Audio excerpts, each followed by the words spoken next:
Chapter 37 of Puss in Boots. Junior and Tom Thumb. The Obstinate Pig. Perhaps you can ride the pig, suggested Tom Thumb. And sure enough, as soon as Puss jumped on his back, the pig set off at a great rate. But still he wouldn't jump over the stile. Goodness me, what was to be done? Not a traveler appeared upon the broad highway. The sun was low in the sky and it looked as if they would be unable to get the pig home that night. I've often heard it was a most difficult thing to drive a pig, remarked the old woman, but I never realized it so thoroughly as I do just at this moment. Some of the good old sayings are pretty true, said Puss Jr. with a grin. My father, who is the seneschal for my lord of Carabas, is very fond of quoting them.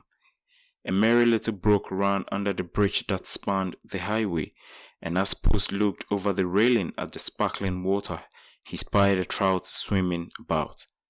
Puss was fond of fish, as all cats are, but before he could make up his mind to go fishing, the old woman cried out, "Water, water quench fire.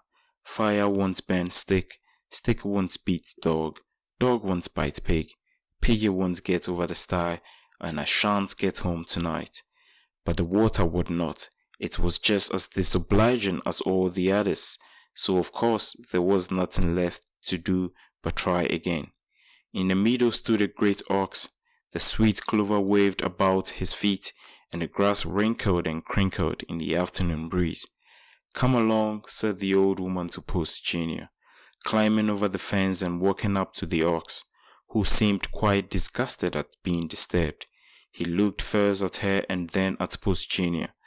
The old woman was a bit frightened and also a little out of breath, so she waited a minute before she said, "Ox, ox, drink water, water won't quench fire, fire won't burn stick, stick won't beat dog, dog won't bite pig, piggy won't get over the stile, and I shan't get home tonight."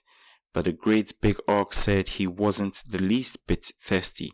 In fact, he wanted to eat more clover and would be very much obliged if they would let him alone.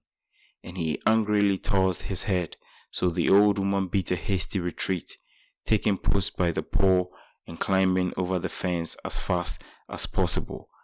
End of chapter 37.